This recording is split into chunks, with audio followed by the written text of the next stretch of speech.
Listen, baby, ain't no mountain high enough, baby. If you need me, call me. One of these duets was recorded at 3:30 in the morning in a Reno hotel room. Another was made by two people who had never met, recording on different coasts, in different studios, on different days. There's only you in my life. And one of them started as a solo record until a Jerry Springer episode changed everything.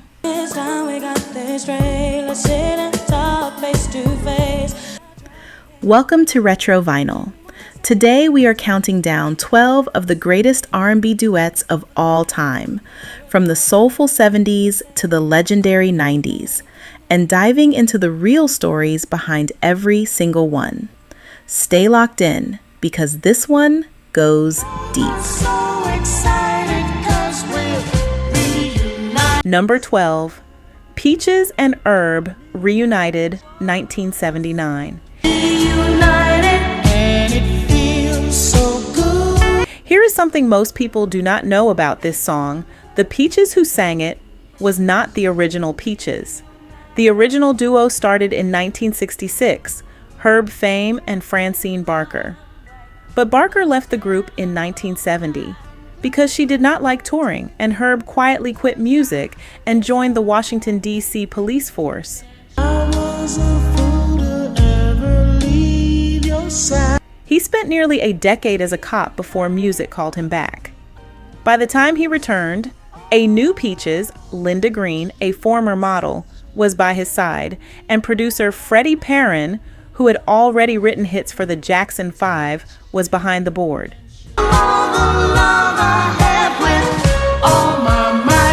Reunited was written overnight by Perrin and his partner Dino Ficaris, the same duo who wrote I Will Survive for Gloria Gaynor that very same year. When Linda Green heard Reunited for the first time, she broke down in tears right there in the studio. The producers knew then that they had something rare. The song was seen as an unlikely follow-up to their disco hit, Shake Your Groove Thing. Critics thought a slow ballad would kill their momentum. Instead, it shot straight to number 1 on both the Billboard Hot 100 and the R&B chart, where it stayed for 4 weeks and sold over 2 million copies. Billboard ranked it the number 5 song of all of 1979. An ex-cop, a former model, and a song written in one night, and one of the most beautiful love songs the decade ever produced. Number 11, Patti LaBelle and Michael McDonald, On My Own, 1986.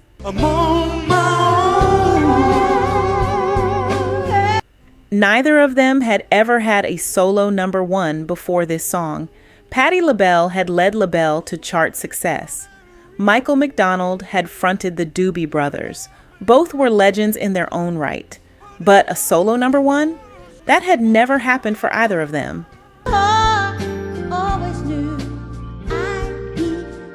On My Own changed that for both of them in a single moment.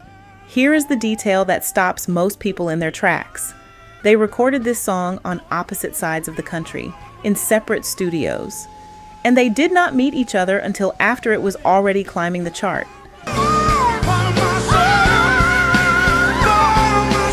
Patti recorded her parts in one city. McDonald recorded his in another. Engineers stitched it together.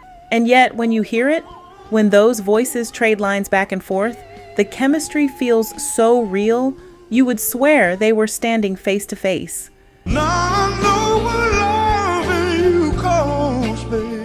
The song was written by Burt Bacharach and Carol Bayer Sager, and it hit number 1 on the Billboard Hot 100 in 1986, holding the position for 3 weeks.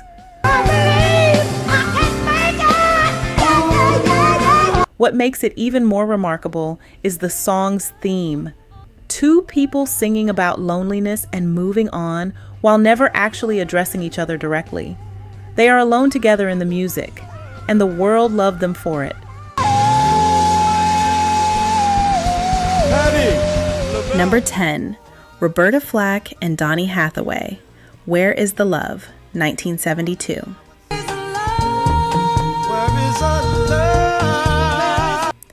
This song was not written for them. Percussionist Ralph McDonald and bassist William Salter originally wrote Where is the Love, hoping that the Fifth Dimension would record it. McDonald happened to be working as a session musician on the Roberta Flack and Donny Hathaway album, and when the project needed one final song, he offered it to them on the spot. But if you really didn't mean it, why? The two singers had been friends since their college days at Howard University, where Roberta was one of the youngest students ever admitted at 15 years old, and Donny played in a jazz trio before dropping out to pursue the industry. Jerry Wexler at Atlantic Records had paired them together, believing that their combined voices could consolidate both their careers. You said you'd give to me as soon as you were free. He was right. Where is the Love hit number 5 on the Billboard Hot 100 and number 1 on the R&B and adult contemporary charts, winning them a Grammy Award for Best Pop Performance by a Duo or Group with Vocals at the 1973 ceremony. Told me that you didn't love him. What makes the song extraordinary is its structure.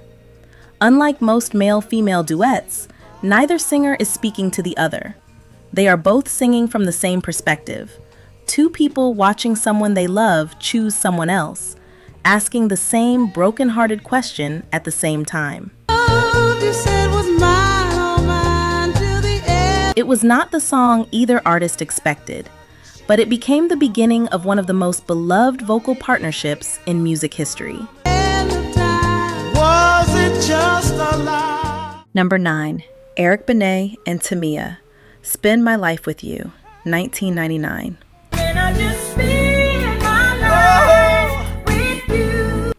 This song gets played at weddings every single weekend around the world, and most people have no idea how close it came to never existing as a duet. Spend My Life With You was written by Stephen Huff and Rhett Lawrence as a straightforward love song for Eric Benét's solo album, A Day in My Life. I never knew such a day could come. It was not conceived as a duet. There was no plan for a female vocal.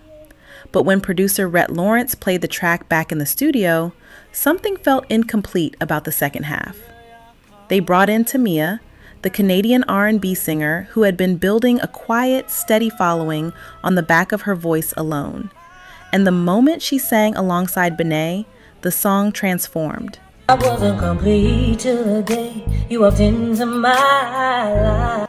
The interplay between Eric's warm, almost gospel-drenched lead and Tamia's silky, controlled soprano was so natural that it sounded like two people who had been singing together for years. Spend My Life With You became the biggest hit of both their careers, reaching number 1 on the Billboard R&B chart and crossing into the top 10 on the Hot 100.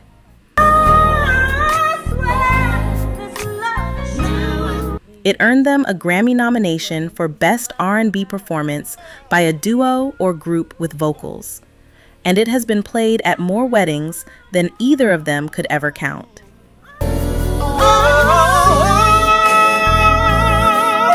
One unfinished demo, one last-minute phone call, one voice, and a love song that the world claimed as its own. Number 8, Toni Braxton and Babyface, Give You My Heart, 1992. Before Toni Braxton was a superstar, before the Grammy wins, before the lawsuits, before the Las Vegas residencies, she was an unsigned singer trying to survive in Atlanta. She recorded Give You My Heart as one of her very first professional sessions for the soundtrack to the Eddie Murphy film Boomerang. Babyface had already written End of the Road for the same film, a song that would go on to break Elvis Presley's chart record. But Give You My Heart was something different, softer, warmer, a duet between two voices in perfect balance. The song reached number 2 on the Billboard R&B chart, introducing Toni Braxton to a national audience at the exact moment LaFace Records was building her into a solo star. Here's the detail that most people gloss over. Babyface was not just her duet partner on this song. He was, in many ways, the architect of her entire early career. He co-wrote and co-produced virtually everything she released in her breakthrough years, shaping her sound from the ground up. Give You My Heart was not just a duet. It was the world's first real introduction to a voice that would go on to become one of the most celebrated in R&B history. And it almost happened before anyone even knew her name. Number 7. Marvin Gaye and Tammi Terrell. Ain't No Mountain High Enough, 1967. They never stood in the same studio at the same time to record it. Nick Ashford and Valerie Simpson had written Ain't No Mountain High Enough before they even joined Motown, and British soul legend Dusty Springfield desperately wanted to record it. Call me, no matter where you are, no matter how far. Ashford and Simpson turned her down, holding the song back specifically as their ticket into the Detroit-based label. When Tammi Terrell went into the studio in January of 1967 to record her vocals, she was nervous and had not fully rehearsed the lyrics. She recorded her parts alone with producers, Harvey Fuqua and Johnny Bristol. Marvin Gaye added his vocals separately at a later date, ad-libbing his way in and around her track, with an instinct so precise that it sounds impossible they were not in the same room. The Motown chief Berry Gordy did not even like the record at first. He hated the spoken passages and wanted a different opening. I told you could always count on me, darling, from that. It was only after radio stations across the country began editing their own versions and adding it to their playlists that Gordy agreed to release it officially. The song peaked at number 3 on the R&B chart and is now certified 7 times platinum in the United States. But the story behind it carries a weight that the music alone cannot hold. 6 months after recording it, Tammi collapsed into Marvin's arms on stage in Virginia and was diagnosed with a brain tumor. She passed away in 1970 at just 24 years old. Just call my name, I'll be there in a hurry. Her passing sent Marvin Gaye into a depression that directly shaped the creation of What's Going On, one of the greatest albums ever made. The Grammy Hall of Fame inducted this recording in 1999, a song that 2 people recorded in separate rooms, and the world heard as one perfect moment.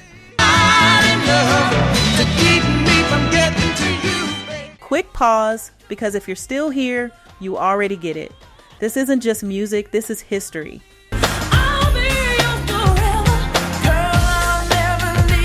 So hit that like button. It helps this reach people who actually understand what they're hearing. And if you haven't subscribed yet, now's the time. Hit that button and turn on the bell so you never miss a deep dive from Retro Vinyl. They tell me how much you care. Because from this point on, the stories stop being beautiful and start getting unbelievable. Let's get into the top 6. Only thing that's right. Number 6, Luther Vandross and Mariah Carey, Endless Love, 1994. They tell me how much you care. The reason this duet exists is because of a business meeting between a music executive and his then wife. Sony Music president Tommy Mottola had suggested that Luther Vandross record an entire album of classic cover songs. The album, titled Songs, was already stacked with heavyweight material. I'll hold you close. my arms. But it was Mottola's wife, Mariah Carey, who suggested remaking Endless Love as a duet. Mariah was, at that moment, the biggest selling female artist in the world, and the idea of placing her voice alongside Luther's on the greatest duet of all time was impossible to argue against.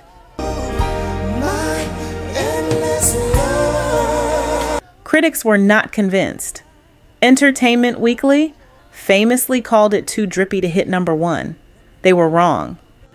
Endless Love debuted at number 31 on the Billboard Hot 100 and climbed all the way to number 2, held off the top only by Boys the Sioux Men's I'll Make Love to You, which was in the middle of its 14-week record run.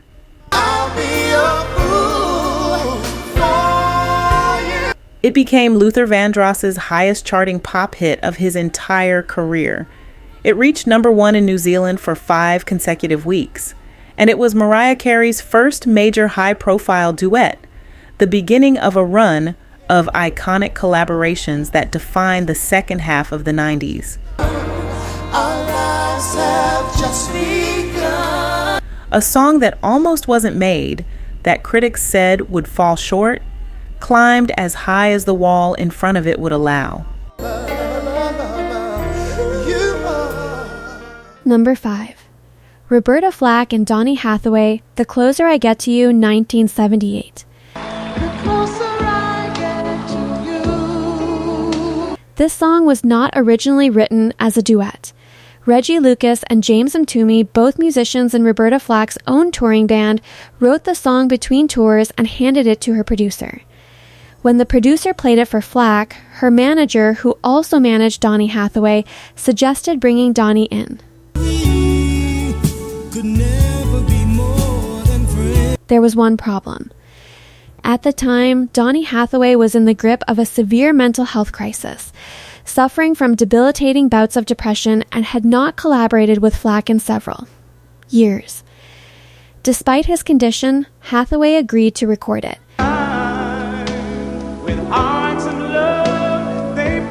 And what they created together, this tender, aching, climbing love song, became Roberta Flack's third number 1 R&B single and went to number 2 on the Billboard Hot 100.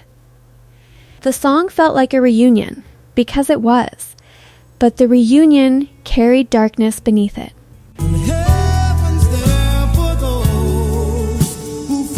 Just months after completing the recording sessions for what would have been their second full duet album, Donny Hathaway fell from the window of his room at the Essex House Hotel in New York City on January 13, 1979.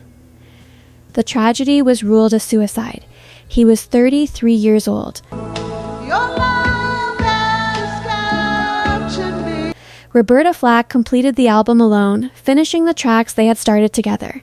She has spoken about that period only rarely, describing it simply as the hardest thing she has ever done. The Closer I Get to You is one of the most beautiful songs ever recorded, and one of the last times two great souls met in the music before one of them was gone. Number 4. Patti Austin and James Ingram, Baby Come to Me, 1982.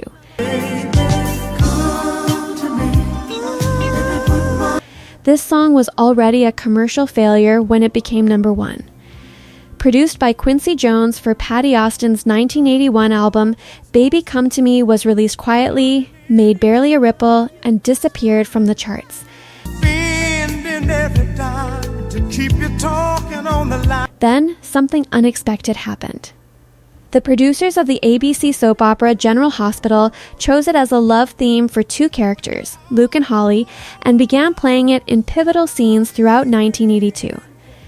Millions of viewers heard it every week, fell in love with it, and went to record stores to find it. 'Cause you know that I'll be here to keep you warm. The song was re-released, entered the Billboard Hot 100 a second time, and climbed all the way to number 1, where it held for 2 weeks in February 1983.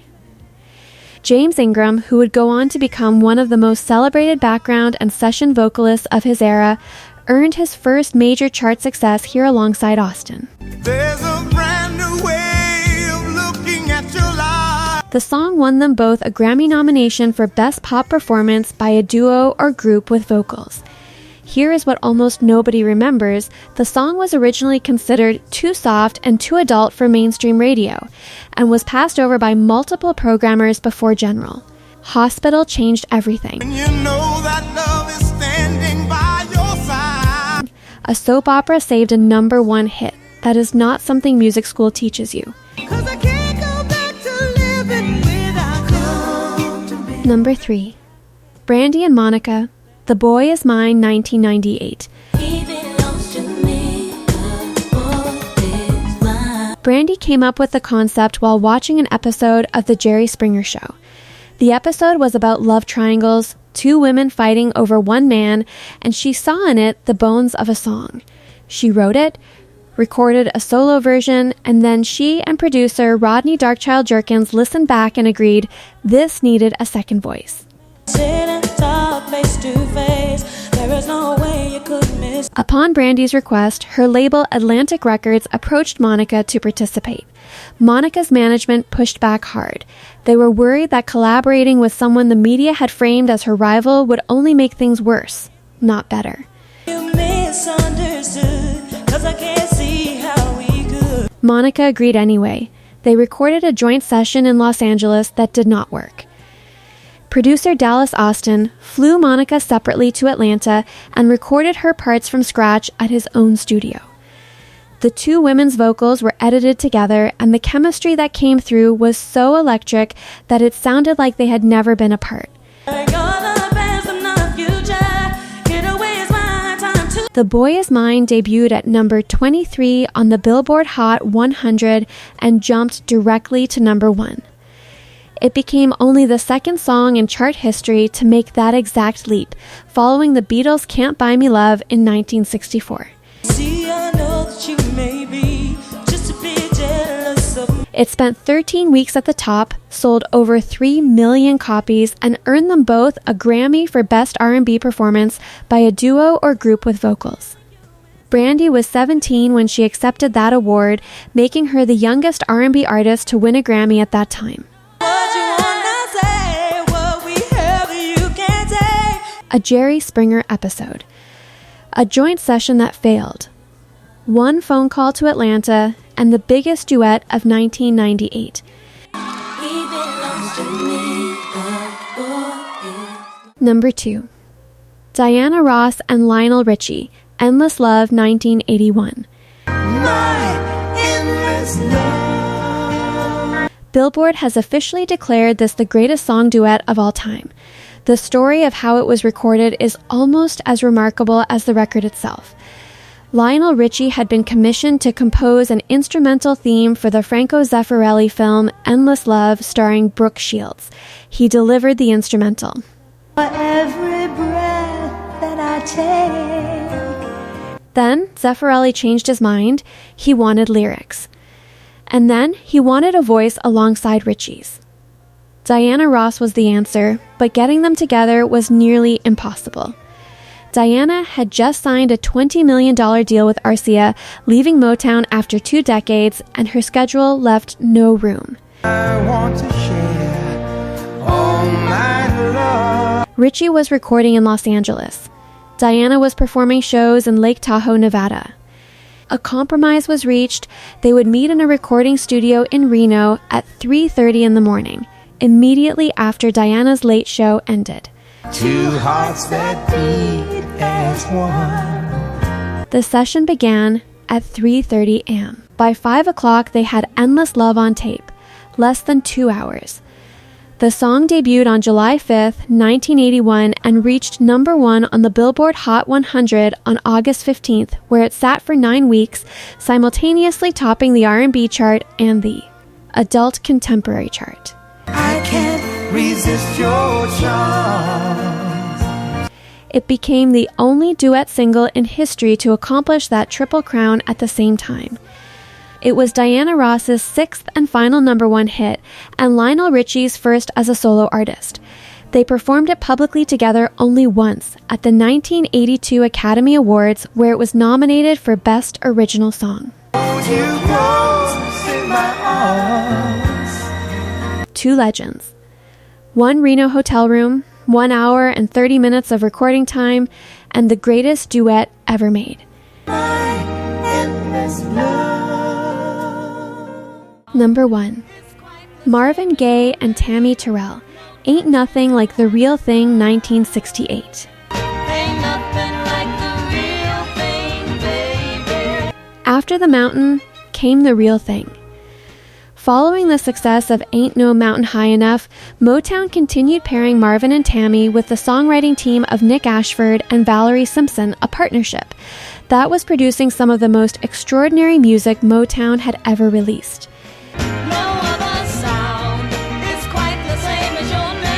Ain't Nothing Like the Real Thing was the title track from their second duet album together, released in March 1968, and it was everything the title promised. While Ain't No Mountain had been recorded with the two singers separate, their partnership had deepened by this point into something the microphones could feel.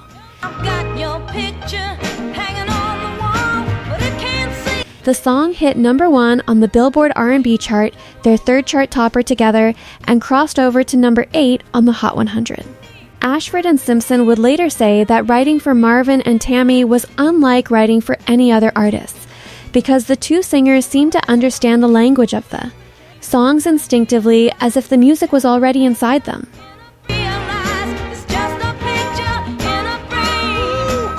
But here is what makes this entry the most important story on this entire list. By the time this record was climbing the charts, Tammi Terrell had already collapsed on stage. By the time it peaked, she was already living with the brain tumor that would take her life. She continued recording despite her illness, because the music was the one thing that remained constant when everything else was falling apart. And Marvin Gaye was beside her through all of it. He later said he never fully recovered from losing her. The song was not written about tragedy. It was written about love being irreplaceable. But the story behind it, the full story, makes it both at once. No studio duet, no chart position, no Grammy nomination, nothing. Absolutely nothing like the real thing. From a former cop who returned to music and made one of the greatest love songs of the decade. From voices that were never meant to meet, to harmonies that felt like they were destined.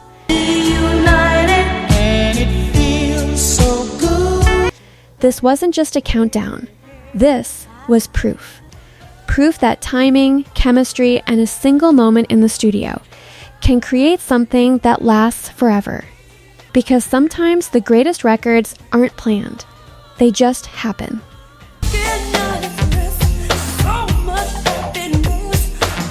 Now I want to hear from you. Which story stayed with you? Which duet are you about to go play right now? Drop it in the comments. I'm reading every single one. And if this video gave you that feeling, that real music feeling, send it to someone who understands. Because this is more than nostalgia. This is legacy. Subscribe to Retro Vinyl for more stories they don't tell you about the music you'll never forget. Because the music lives forever, but the stories only survive if we tell them.